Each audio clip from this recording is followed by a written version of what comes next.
Ny malaza amin'izao dia resaka fanomanana ny eliminatoire ny tranona 4 efa miatrika ny fanazarantena eny amin'ny stade annexe Mahamasina ireo mpilalao izay voaantso amin'ny fampivondronana voalohany. Izany moa ny loharanom-baovao izay navoaka ny FMF koa dia ampahafantarina ianareo rehetra izay mpakafy baolina kitra, indrindra ianareo rehetra izay mpakafy baolina kitra malagasy. Mialohany hidirantsika amin'ny resaka izay ataontsika moa dia efa fantatra anareo fa zista mampiatsiahy fotsiny aho, azadino ny miabone ny chaîne antsika, azadino ihany koa ny manao zay amin'ny video ary aza adinona ny mametraka ny komantera. Ndeha aloha hidirantsika izany fanaovana abonnement izany mialohany herisoantsika amin'ny resaka izay ataontsika ato anatin'ity video anankiray ity. Ndao ary tompoko lahy, ndao ary tompoko vavy.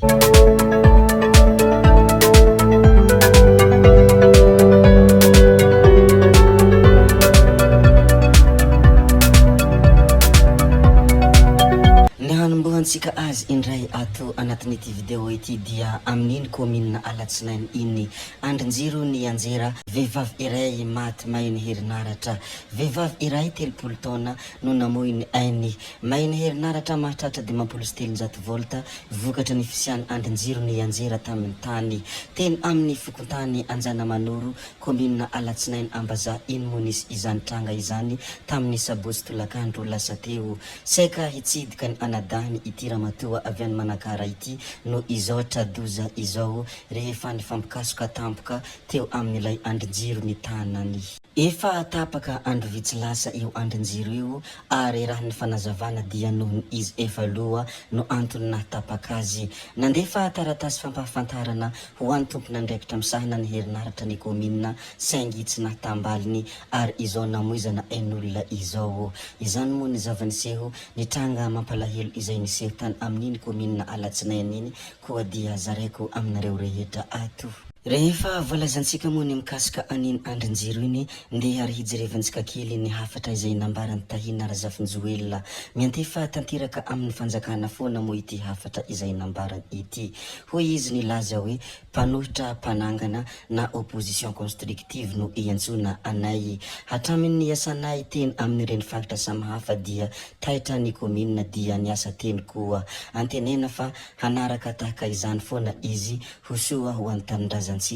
Ary anisany no hamarininy sy no hamafisiny ihany koa ny hoe raha lany soa amantsara isika dia mety hiasa be ny fanjakana hanaraka antsika satria hametraka fomba fiasa mangarahara isika.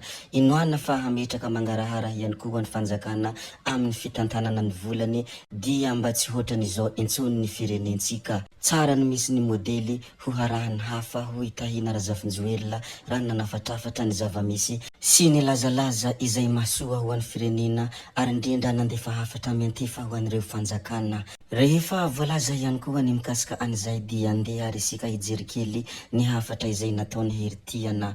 Toy izao moa ny hafatra izay nambarany, tsy hiteny betsaka aho heritiana ararotika eto na hafatra ireo matahotra miteny. Ary hoy heritiana ny hoe ora prezo tena efa minainaina ny izahay hoe tena efa trop ane ilailay fe rano jiro sy ny sisa izay tsy voatanisa. Tena azafady mon frère, toy izao no lohany aho amin'izao hoe tena hoe tsy hiteny betsaka aho heritiana fa azafady asesiko ihany ny sary tamin'izany hoy izy torinay mitsama ilainalaina sary teto.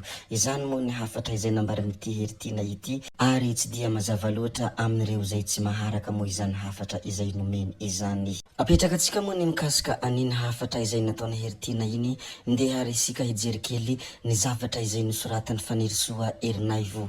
Toy izao moa ny zavatra izay nisoratany tao anatin'ny compteny mihaiky ny fitondrana Rajoelina fa any Rafozandahiny ny volamena tratra tany Komoro. Saika ho an'ny MAE haka azy fa tsy voaray. Izany moa anisan'ny zavatra izay nisoratany Fanirisoa Erinaivo ny tao anatin'ny rindriny ary ity izy hitantsika ity. Tsy hay moa ny tena fahamarinana izany fa izahay dia mizara foana. Ary taoriany izy nanoratra iny zavatra izay nolazaintsika teo iny dia mbola nanambara ihany koa Ifanirosoa Herinavy hoe raha nirafozan'ny Rajoelina no tompony volamena 10 kilao tratra tany Komoro tokony samborina izany fa trafiquant d'or izany moa ny hafatra izay nambarany ity Ifanirosoa Herinavy ity ny tao anatin'ny rindrina hatrany koa dia zaraiko foana aminareo rehetra. Apetraka atsika ihany koa ny mikasika aniny hafatra izay nambarany Ifanirosoa Herinavy iny ndeha ary isika ilaza kely ny vaovao somary hafa kely ary somary tena mahatolagaga. Lehilahy tia mihinana vy mo izy ty, tia mihinana vy i Lolito teraka ny taona 27 ary nodimandry ny taona 7 tiany ny mihinana bisikileta vata fahita lavitra eny fanahatramin'ny fiaramanidina marika Cessna 150 aza. Potehina ireo vy ireo voomena azy raha ny fihinanany ilay fiaramanidina dia naharitra 2 taona ny fihinanany azy, izany hoe ny taona 770 ka hatramin'ny taona 770. Raha mikasika an'ity Lolito ity dia fazaza izy dia efa tia mihinana vy fa ny taona 770 no nanomboka fantatra ny olona.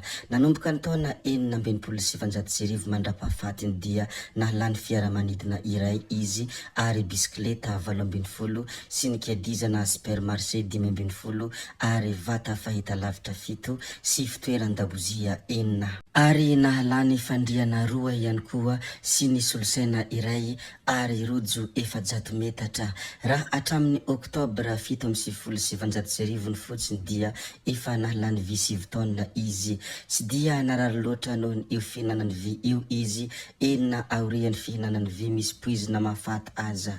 Ary nohony izay fananany Lolito ny zavatra mampiavaka azy sy tena magaga ny maro zay dia voasoratra tao amin'ny boky Guinness World Record moa izy. Ho an'izay mahay teny anglisy dia manasanao hamaky izany boky izany fa ho hitanao ao ny tantaran'ny Lolito. Hiresaka kely mikasika an'ity kandidam-panjakana ity isika sy ireo zay pomba ny fitondram-panjakana.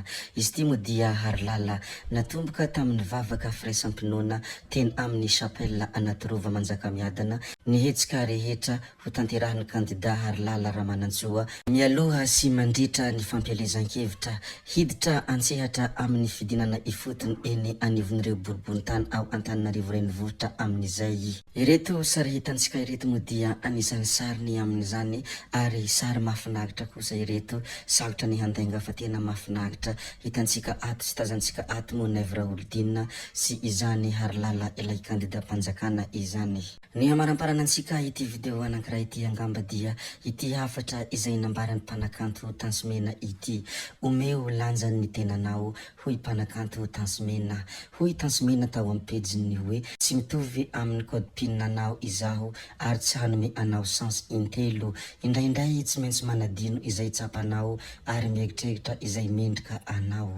Izany moa ny hafatra izay nambarany mpanakanto Tansimena ny tao anatin'ny pejiny koa dia zaraiko aminareo rehetra tsirairay tsy ankanavaka izany hafatra Tansimena izany. Omeo lanjany hoy ny tenanao, izany ny hafatra avy any amin'ny Tansimena. Voarakitra ao anatin'ny carnet de Madagascar moa ireto zavatra hitantsika ireto.